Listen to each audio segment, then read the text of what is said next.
Three forces are converging right now. The Clarity Act is moving through Congress, potentially legalizing stablecoins for banks within months.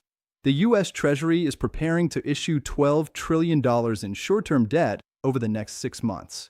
And geopolitical conflict just escalated in a way that's sending capital into defensive positions globally. Most people see these as separate headlines. Crypto regulation, treasury markets, war developments. But they're not separate. They're interconnected systems that shape how capital flows, where risk lives, and what happens to markets when they collide. Here's what almost nobody is explaining. These three forces don't just coexist. They interact. Regulation changes what's legal. Liquidity changes what's possible. Geopolitics changes what's preferable. And when all three move at once, markets don't behave the way headlines predict. They behave the way systems respond under stress. If you want to understand how markets actually work when multiple forces converge simultaneously, subscribe. Because what comes next is going to reframe how you think about what's happening right now. Let's break down each force, then examine what happens when they intersect. Let's start with the Clarity Act because this is the regulatory shift everyone's watching. The legislation aims to provide a clear framework for digital assets in the United States. Specifically, it addresses stablecoins, giving banks explicit permission to issue, hold, and transact with them under federal oversight. Why does that matter? Because right now, the regulatory status of stablecoins is ambiguous. Some agencies treat them as securities. Others treat them as commodities. Banks don't want to touch something that might trigger enforcement action 3 years from now. That ambiguity has kept institutional capital on the sidelines. The Clarity Act would remove that ambiguity. It would establish licensing requirements, reserve standards, and operational guidelines. Banks could integrate stablecoins into their systems without fearing retroactive prosecution. That opens the door for massive institutional participation. Estimates suggest the bill has an 80 to 90% chance of passing, but there are sticking points. One major debate centers on yield. Should stablecoin issuers be allowed to pay interest to holders? Banks argue that if they can't offer yield, they're at a competitive disadvantage compared to non-bank stablecoin issuers. Non-bank issuers argue that forcing them to become chartered banks creates barriers to entry. This isn't just a technical dispute. It's a structural question about who controls the future of digital payments. If banks dominate, the system looks centralized and heavily regulated. If tech companies dominate, the system looks decentralized but potentially unstable. The compromise being negotiated will determine which path wins. Standard Chartered noted that the debate has shifted from whether banks will participate to how they'll participate. That's a significant change in tone. It signals that institutional adoption is no longer hypothetical. It's imminent, pending final regulatory clarity. Timeline matters here. The White House set a deadline of March 1st for finalizing key provisions. If that deadline is met, banks could begin integrating stablecoins into their infrastructure by mid-year. If it's delayed, uncertainty persists, and capital stays cautious. The takeaway? Regulation isn't just legal paperwork. It's the infrastructure that determines whether trillions of institutional dollars can flow into digital assets or remain locked out. And right now, that infrastructure is being built. Now let's add the second force, Treasury issuance. Over the next 6 to 7 months, the U.S. government plans to issue $12.2 trillion in short-term Treasury securities. That's not a typo. $12 trillion. For context, the entire quantitative easing program during COVID was $4.8 trillion over 2 years. This is more than double that, compressed into half a year. Why so much issuance? Because the government is rolling over existing debt and financing ongoing deficits. Short-term bills mature quickly, so they need constant refinancing. As interest rates have risen, the cost of servicing that debt has increased, which creates a feedback loop. More borrowing to cover interest payments on previous borrowing. But here's where it gets interesting for markets. Where does the money come from to buy $12 trillion in treasuries? There are two main sources: money market funds and existing asset holders. Money market funds currently hold trillions in assets. When new treasury bills are issued, those funds buy them. That's relatively neutral for risk assets because the money was already sitting in cash equivalents. But if money market fund balances are stable or declining, the Treasury has to attract buyers from elsewhere. That means investors selling stocks, bonds, or other risk assets to buy treasuries. When that happens, liquidity drains from risk assets and flows into safe assets. That's contractionary. It tightens financial conditions.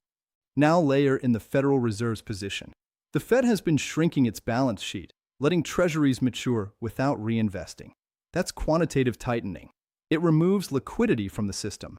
If the Treasury is issuing massive amounts while the Fed is withdrawing support, you get a liquidity squeeze. This matters for crypto because digital assets are risk assets. When liquidity tightens, risk assets sell off. When liquidity expands, they rally. The 12 trillion question isn't just about treasuries. It's about whether that issuance absorbs liquidity from other markets or whether new money enters the system to buy them. If money market balances stay high, the issuance is absorbed smoothly. If they fall, something else has to be sold.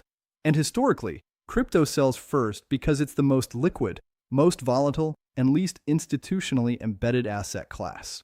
Third force, geopolitical conflict. Recent developments have escalated tensions in multiple regions. Markets react to geopolitical risk in predictable ways. Capital flows out of risk assets and into defensive positions. US Treasuries, gold, the dollar. These are safe havens when uncertainty spikes. This is not a political commentary.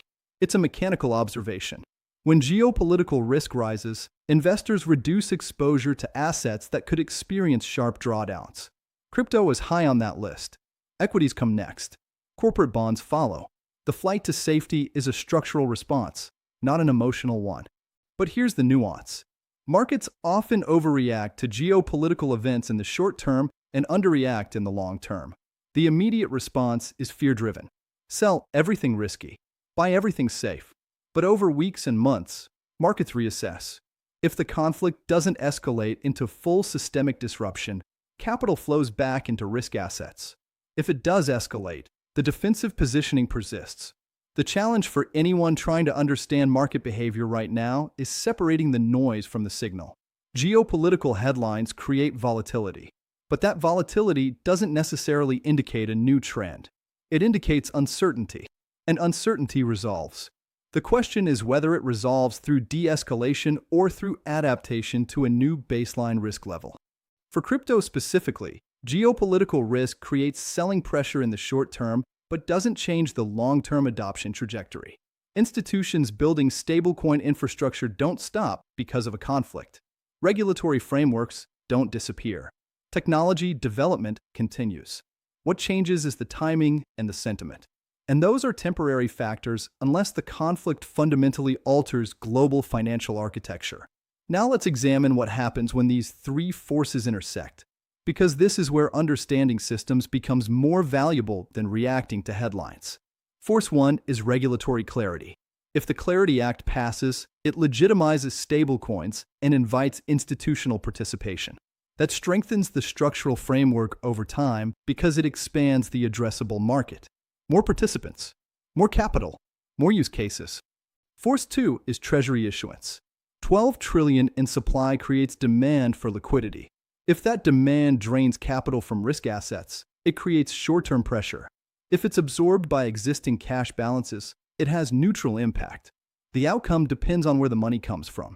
Force 3 is geopolitical risk. Conflict drives capital into safety. That creates pressure on risk assets in the short term. But it also increases demand for decentralized alternatives to traditional finance, which can support crypto adoption structurally over time. So how do these interact? If regulatory clarity passes while liquidity is tight and geopolitical risk is high, you get a mixed signal. Strengthen structure. Tighten conditions. The market might sell off despite positive regulatory news because near-term liquidity and risk sentiment override long-term fundamentals. Alternatively, if liquidity improves and geopolitical risk fades while regulation passes, you get alignment. Strengthen structure. Improved conditions. Positive sentiment. That's when markets move decisively. The mistake most people make is treating each force in isolation. They see the Clarity Act and assume crypto rallies. They see Treasury issuance and assume crypto sells. They see geopolitical conflict and assume everything crashes. But markets don't respond to single inputs. They respond to the interaction of multiple inputs across different time frames. understanding that interaction requires thinking in systems, not stories. Stories are linear. Regulation passes, price goes up. Systems are dynamic. Regulation passes, but liquidity is tight, so price consolidates. Then liquidity improves, and price catches up to the regulatory shift. Let's dig deeper into liquidity specifically, because this is the force most people misunderstand. Liquidity isn't just money in the system. It's the availability of capital to flow into assets without causing disruptive price moves. When liquidity is high, markets absorb buying and selling smoothly. When liquidity is low, small flows cause large price swings. The $12 trillion in Treasury issuance tests liquidity. If buyers exist without sellers of other assets, liquidity is fine. If buyers only exist when other assets are sold, liquidity tightens. The Federal Reserve's quantitative tightening compounds this because the Fed was the largest buyer of treasuries for years. Without Fed demand, private sector demand has to fill the gap. Here's where stablecoins enter the picture. If the Clarity Act passes and banks issue stablecoins at scale, those stablecoins represent new liquidity. They're dollar-denominated. They settle instantly. They're blockchain native. That makes them useful for payments, settlements, and collateral. And if they're useful, demand for them grows. Growing stablecoin demand means capital flowing into stablecoin reserves. Those reserves are often held in short-term treasuries or cash equivalents. So stablecoin growth could actually help absorb treasury issuance without draining liquidity from risk assets. It creates a new source of demand for safe assets that doesn't compete with risk assets directly. This is a positive feedback loop. More stablecoins mean more treasury demand. More treasury demand means smoother issuance. Smoother issuance means less liquidity pressure on risk assets. Less pressure means improved conditions for crypto. And improved conditions for crypto mean more use cases for stablecoins. The loop reinforces itself. But that only works if stablecoins are legal and banks can issue them. Without the Clarity Act, this loop doesn't start. Capital stays in traditional structures. Treasury issuance competes with risk assets for liquidity. And crypto faces headwinds. This is why regulatory clarity and treasury issuance aren't separate stories.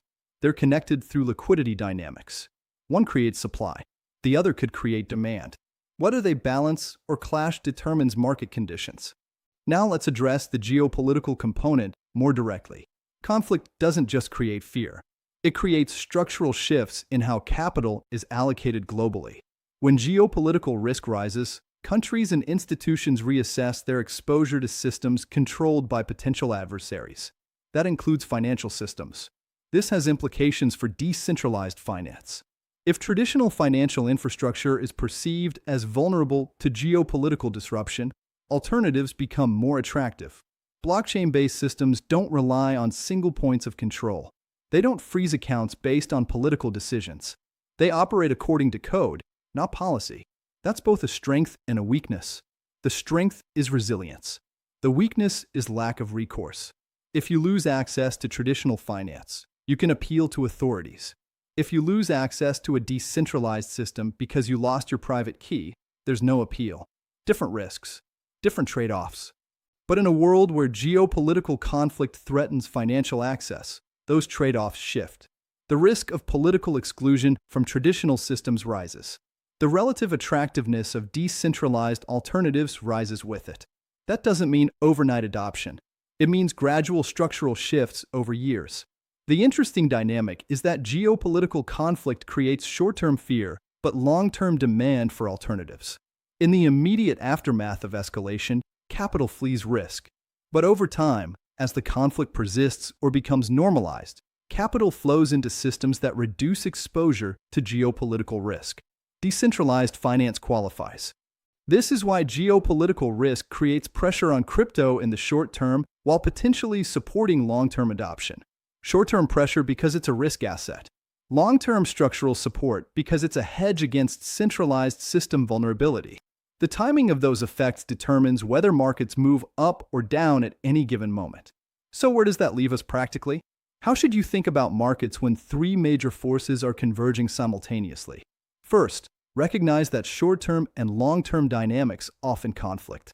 Regulatory clarity strengthens long-term structure. Liquidity tightness creates short-term pressure.